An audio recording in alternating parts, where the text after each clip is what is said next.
प्रभु आदि के चरणों में भाव भरा वंदन। युग प्रधान आचार्य श्री महाश्रवण जी के श्री चरणों में भाव भरा वंदन। समुपस्थित धर्मानुरागी श्रावक श्राविकाएं, स्वास्थ्य सप्ताह का क्रम चल रहा है। आज हम कुछ देर के लिए एक महत्वपूर्ण विषय पर चिंतन करेंगे। चिंता छोड़ो, सुख से जियो। आज की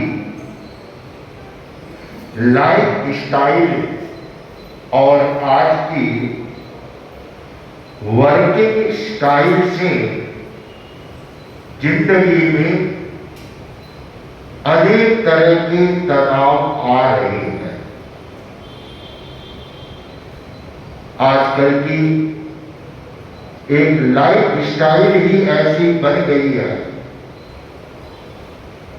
जो तनावों को बढ़ावा देने वाली है। और फिर वर्किंग स्टाइल, चाहे वह किसी भी क्षेत्र में वर्क कर रहा है, हर जगह आज जबरदस्त प्रतिस्पर्धा का माहौल है। और उस प्रतिस्पर्धा के माहौल में काम करना, वर्क करना, व्यापार बिजनेस को बढ़ाए हुए रखना आदमी के लिए एक चुनौती होती है। कुछ मुकाबला करती है और कुछ टेंशन या तनाव के शिकार हो जाती है। दूसरे शब्दों में कहूं तो आज तनाव है, टेंशन है, चिंता है, वह आम बात हो गई है। एक छोटे से बच्चों से लेकर बड़ों तक सभी की जिंदगी में कुछ न कुछ चिंता, टेंशन चलता है। जो बच्चे पढ़ाई कर रहे हैं उनको भी टेंशन है, वे भी चिंतातुर है। और कहीं नंबर मार्क कम आ जाते हैं तो वे बच्चों को न संभाला जाए तो वे तनावग्रस्त हो जाते हैं। हाँ, कोई बच्चा अनुत्तीर्ण हो गया, अच्छी मेहनत की, मन के अनुरूप रिजल्ट नहीं आया, वह बात तो यह किंचित समझ में आ सकती है। लेकिन अच्छे मार्क लाने वाले और उनके यदि थोड़ा सा वो पीछे रह गए, कितना टेंशन तनाव लेते। यही हालत आज के व्यापार और बिजनेस की है। ये हालत घर और परिवार की है।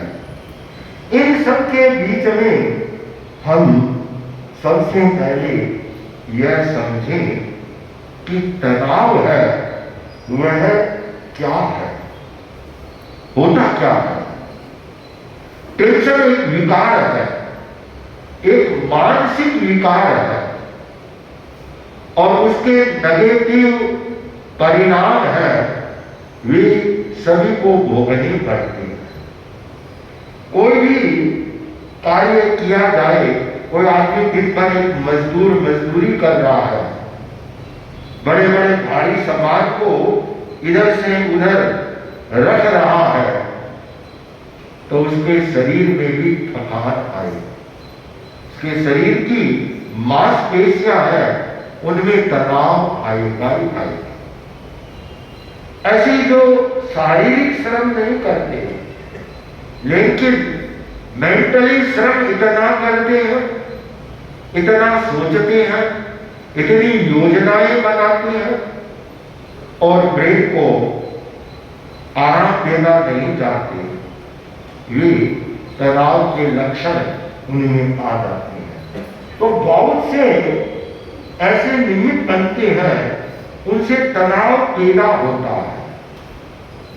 शरीर की मांसपेशियां या अन्य शरीर में जो तनाव आता है, उसे निद्रा के द्वारा, विश्राम के द्वारा दूर किया जाता है और आदमी वापस तरोताजा होता है। लेकिन यदि मन में तनाव है, मस्तिष्क में तनाव है, भावात्मक तनाव है, तो ये केवल नींद से नहीं होगा। नींद तो उसको लेनी ही होगी, लेकिन उसको और भी उपाय करने होंगे। और तनाव के धीरे धीरे आदमी के अपने शरीर में उसके लक्षण उसको महसूस होने लग जाते हैं। वह स्वयं महसूस करने लग जाता है। कुछ लक्षण हैं जो दूसरों को भी मालूम पड़ते हैं, लेकिन व्यक्ति स्वयं अपने आप को जो तनावग्रस्त होता है, वह उसके जो लक्षण होते हैं कि उसके एक तो सिर में दर्द रहेगा, माइग्रेन भी उसके होता है। जिनके भी माइग्रेन है तो वो यह किंचित कहीं न कहीं टेंशन तनाव में रहने वाले ज्यादातर मिलेंगे। ये उदास रहते हैं। जो तनाव में रहने वाला होगा उसका एक लक्षण होता है उदासी। वे खुश और प्रसन्न नहीं रहेंगे, एकदम से उनके उदासी छाई भी रहेगी और कोई भी काम करेंगे तो उसमें उनका मन नहीं लगेगा। करेंगे जरूर, एक मन से काम किया जाता है और एक ऐसे ही कर दिया आपको बहुत फर्क पड़ जाता है। तो किसी भी काम में उनका है मन नहीं लगता है। तनाव का लक्षण होता है कम सोना या नींद का रह आना, तनाव का कारण है। और नींद का ज्यादा आना यह भी तनाव का कारण है कि दिन भर बस सोए रहो, ये तनाव की कारण है। भूख न लगना तनाव का कारण है। यदि गुस्सा आ गया, मन में गुस्सा है, उस आदमी को खाना सामने पड़ा है, वो खा नहीं पाएगा। गुस्से वाला आदमी कभी नहीं खा पाएगा। तो गुस्सा आया, खाना नहीं खा पाएगा। तनाव में है, खाना नहीं खा पाएगा। और या फिर खाएगा तो इतना खाएगा कि उसको खुद को बोध नहीं होगा कि मैं कितना खा चुका। ये सारे के सारे ऐसे लक्षण हैं जो तनाव को करते हैं। उन्हें अपने आप के ऊपर भरोसा नहीं होता, स्वयं पर भरोसा नहीं रखते हैं। वे अपना अंकन नहीं करते हैं, अंकन दूसरों से करते हैं। और जब दूसरों से व्यक्ति अंकन करेगा तो वह तनाव में जाएगा ही जाएगा, वह सहज नहीं रह पाएगा। और इनमें वह प्रेशर, दबाव का गिनती करते करते यह भी आ जाता है कि ऐसे जीने से तो अच्छा मैं मर जाऊं, इस जीवन बेला को मैं समाप्त कर। ये सारे के सारे चिंता के, टेंशन के, तनाव के ये लक्षण है। तो देखें, एक शब्द है चिंता, एक शब्द है चिंता, ची न आधा और का चिंता। एक शब्द है चिता, चिता, इसमें केवल आधा न नहीं। क्या अर्थ है? बहुत सुंदर है। इसे श्लोक के माध्यम से समझाया गया है कि चिंता चिता समा प्रोक्ता, चिंता चिता समा प्रोक्ता बिंदु मात्र विशेषता सजीवम दहती चिंता निर्जीवम दहती चिता। कि चिंता चिता समा प्रोक्ता, एक समान लिखे जाते हैं। चिता अर्थात सौ, जो आदमी की बॉडी डेड बॉडी पड़ी है, इसमें प्राण नहीं, निष्प्राण शरीर, जो चिता में सजा कर शमशान ले जाया जाता है, उसकी तुलना चिंता के साथ की गई कि चिंता कैसी है कि चिता के समान है, एक बराबर है, बिंदु मात्र विशेष, एक बिंदु का अंतर है। चिंता है वह सजीव को, प्राणवान को जलाती है, बार बार जलाती है, और चिता है वह निर्जीव को जलाती है। अरे चिता तो एक बार ही जलती है, किसी की दो बार नहीं जलती है चिता, लेकिन चिंता ऐसी है कि आदमी को बार बार, जीवित आदमी को वो बार बार जलाती है। तो हम चिंता छोड़ें और सुख से जी। डेल कार्नेगी की यह प्रसिद्ध बुक है, चिंता छोड़ो सुख से जियो। शायद वर्ल्ड में प्रसिद्ध राइटरों की जो पुस्तकें पढ़ी जाती है उनमें डेल कार्नेगी की एक पुस्तक है। सर आज भी हजारों हजारों लोग इस बुक को पढ़ते होंगे कि चिंता छोड़ो और सुख से जियो। उस बुक का टाइटल ही यही है। बहुत सुंदर तरीके से उस पुस्तक में तनाव और टेंशन को दूर करने के बहुत सारे उपाय बताए हैं। चिंताओं को हम जलाएं चिता की तरह। ये कहना थोड़ा सा व्यक्ति सीख ले और अपने आप को थोड़ा सा बदल ले तो बहुत अंशों में वह चिंताओं से मुक्त रह सकता है, अपने आप को मुक्त रह सकता है। कि चिंता किसकी करें, किस किस की चिंता करोगे, किस किस का भार अपने मस्तिष्क पर ढोगे। अरे कुदरत का एक करिश्मा है, कुदरत का नियम है। यदि कुदरत ने चोंच दी है तो चुगा भी देगा। पक्षियों को देख लो, पक्षी अंडे से उसके बाहर आता है तो उसकी चिड़ी है या चिड़िया है उसको जाकर के थोड़ा थोड़ा ग्रास देती है और उस बच्चे को बड़ा कर देती है। उनको चिंता नहीं कि ये बड़ा होने के बाद क्या करेगा, वह वैसे ही उड़ेगा और अपनी भूख के अनुसार भोजन की तलाश करेगा। तो कुदरत का नियम है कि चोंच दी है तो वह चुगा भी देगा। कोई वह रास्ता है वह बताता ही बताता है।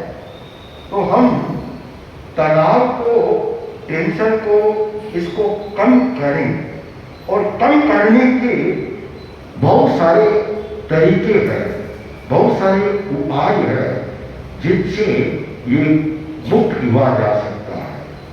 इसमें सबसे पहले ये सोचें जिन्हें चिंता रहती है कि चिंता क्या है, समस्या क्या है। मैं इतना टेंशन में चिंतातुर रहता हूं तो मेरी अपनी समस्या क्या है और उस समस्या को वो नोट करें। एक समस्या, 2, 3, 4, 5, 50 जितनी भी नोट करें। अब जब जितने नोट्स बने हैं कि मेरी चिंता के ये इतने कारण हैं, तो इतने कारण की वजह क्या है, ये इतने तनाव हो रहे हैं किसके कारण हो रहे हैं, इनकी वजह क्या है, ये क्यों हो रही है। तो आप जब सोचेंगे कितने तो कम हो जाएंगे। आपको स्वयं को एहसास होगा कि ये तो मैं फालतू का ही है, ये भी फालतू का है, इसकी भी जरूरत नहीं है। वजह क्या है, कारण क्या है इतनी चिंताओं का।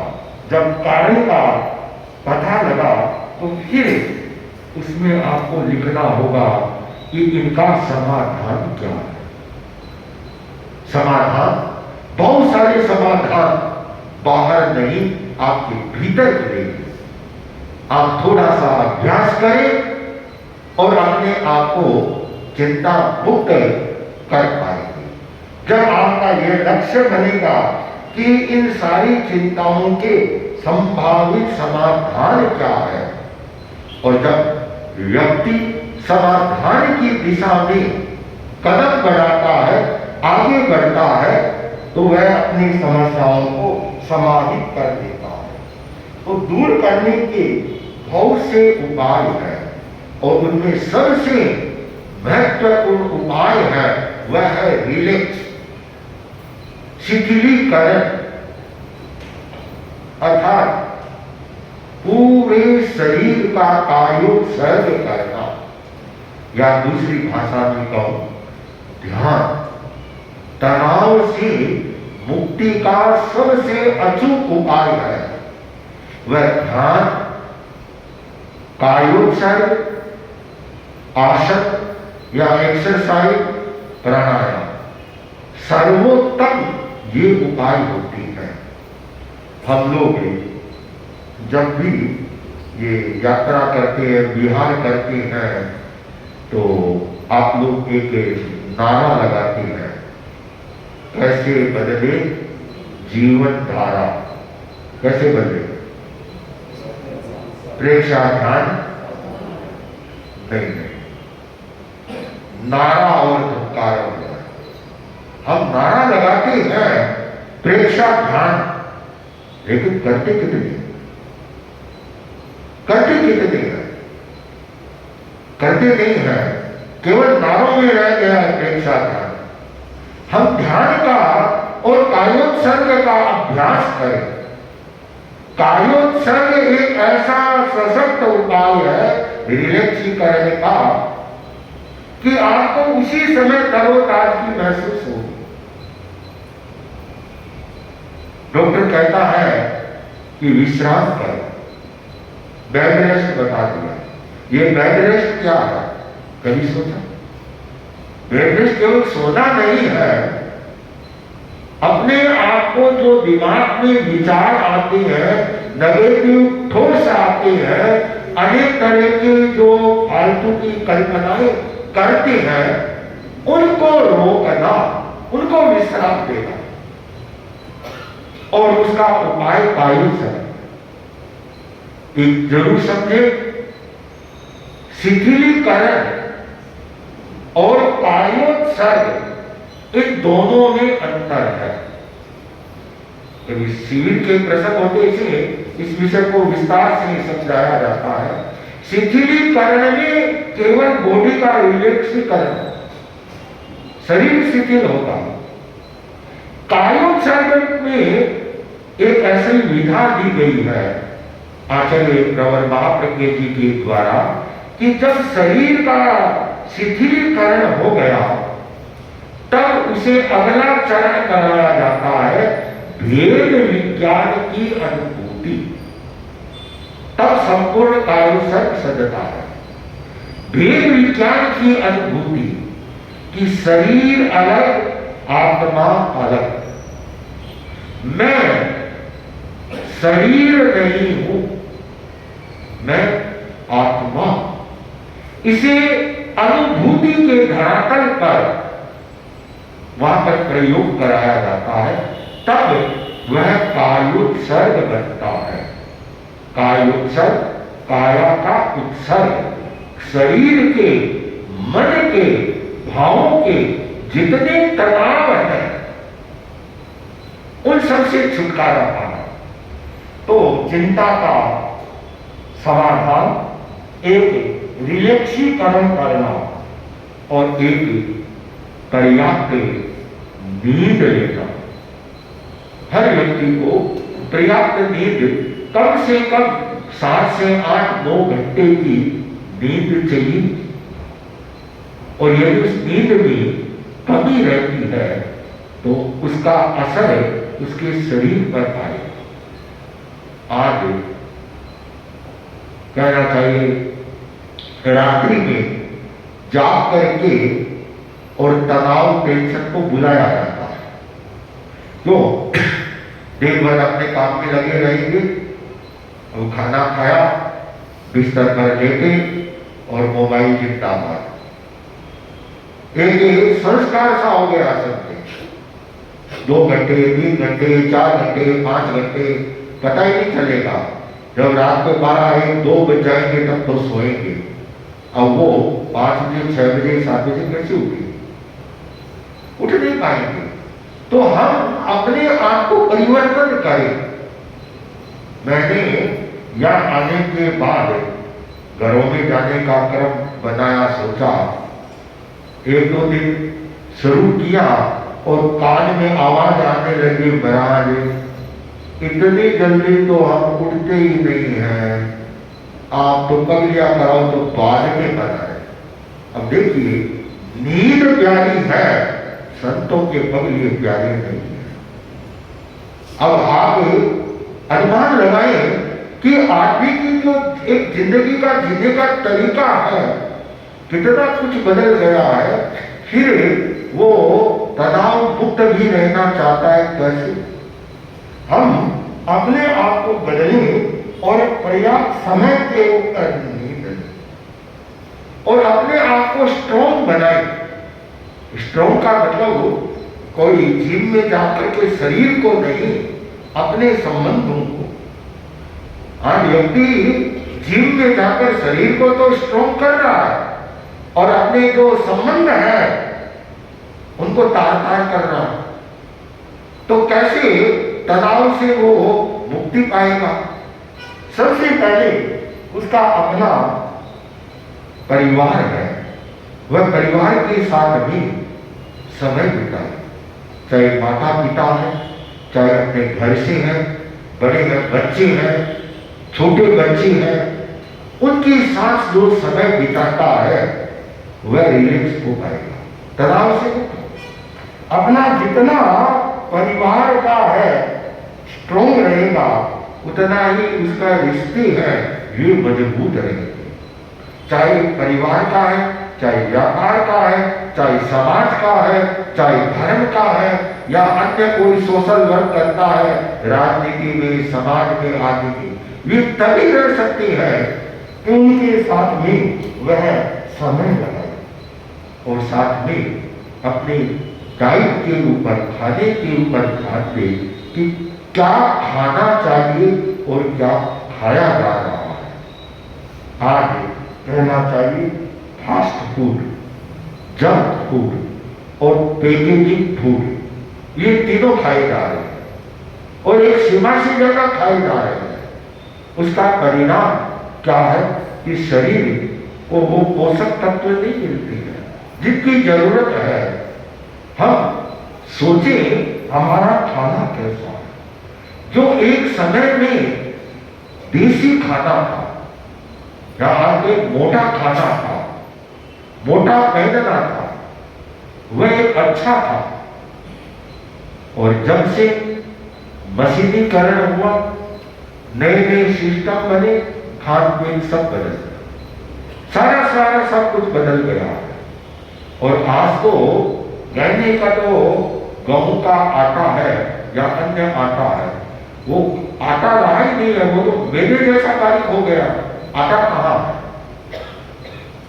और नए लोग जो नई नई खोज करते हैं, वो तो आप कहने लगे कि जंक फूड, फास्ट फूड को छोड़ो, और इनसे होने वाले नुकसान बताए जा रहे हैं। और यहां तक कि गेहूं भी खाना नहीं चाहिए, कि कैंसर का एक बड़ा कारण आज गेहूं को माना जा रहा है। और हमने पंजाब में देखा है कि कैसे गेहूं की खेती करती है, उसे बीज को जहर में करते हैं, फिर डालते हैं, फिर जब बड़ा होता है तब वो यूरिया स्प्रे करते हैं, बाद में गोदामों में जाता है, उस पर जहरीला पाउडर छिड़का जाता है, फिर घरों में आता है तो महीने हाथ से नहीं पीसती है, मशीनों से पीसा जाता है, रही खई ताकत पूरी। फिर भी कोई अंश बच गया तो गैस है, उस गैस के ऊपर उसको रोटी पोसे की जाएगी कि भाई कहीं जहर की कमी रह गई है तो पूरी हो जाए। तो बंधुओं, आदमी स्वस्थ कैसे रहेगा? ये एक नहीं आज की स्थिति है। तो आज तो वापिस एक रुझान लोगों बनने लग गया है कि मोटा अनाज स्वस्थ रहना है तो मोटा अनाज को ज्यादा से ज्यादा सेवन किया जाए। हम तनाव से मुक्त रहना चाहते हैं तो कुछ अपने लिए समय निकालें, अपने लिए, और अपनी रुचि का चीज चुने कि मेरी रुचि किसमें है। कि जब एक ही एक काम करता है आदमी की थकान आ जाती है, अपनी रुचि के अनुसार बदल ले। आप लोगों ने, बहुत सारे लोगों ने देखा होगा, आचार्य महाप्रज्ञ जी कंटिन्यू 3-3, 4-4 घंटे वर्क कराते थे और उनका एक क्रम था, टाइम पर शुरू किया और जैसे मालूम पड़ा समय हो गया, वहां पर चाहे वो कितना ही महत्वपूर्ण उनको लिखाने का हो, वो वही स्टॉप कर देते कि आज ये फिर कल, और उसी समय दूसरे विषय को बदल देते।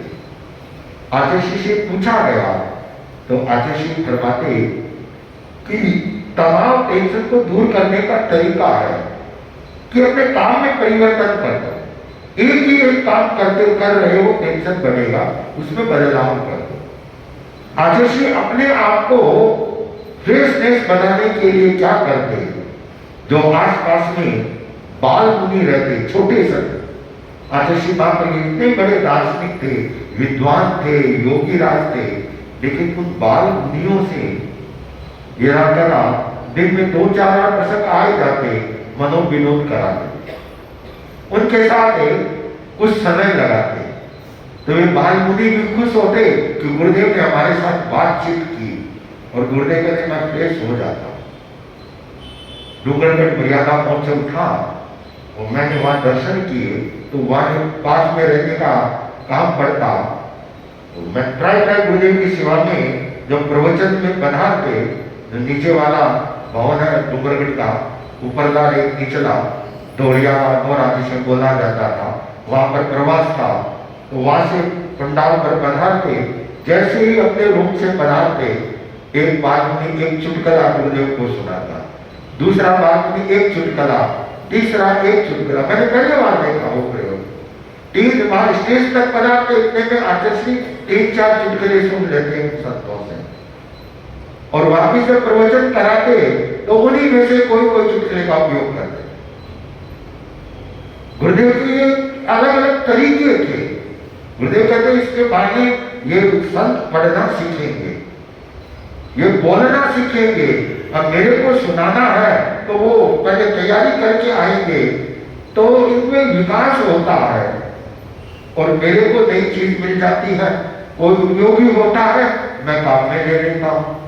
तो बंधुओं, वर्क करते हुए अपने आप को हम कैसे फ्रेशनेस करें, ये बहुत सारे उपाय है जिसके माध्यम से व्यक्ति अपने आप को है वह चिंताओं के इस बोझ से है बहुत कुछ अंशों में अपने आप को मुक्त रख सकता है। तो आप कोशिश करें, प्रयास करें कि हम चिंता मुक्त होकर के प्रसन्नता की जिंदगी जिए। अस्तु उसी भाव के साथ ओम। आभा नगरी में राम राज्य चल रहा था कि चंद्र और पुत्र वधु गुणावली दोनों मेरी मूर्ति।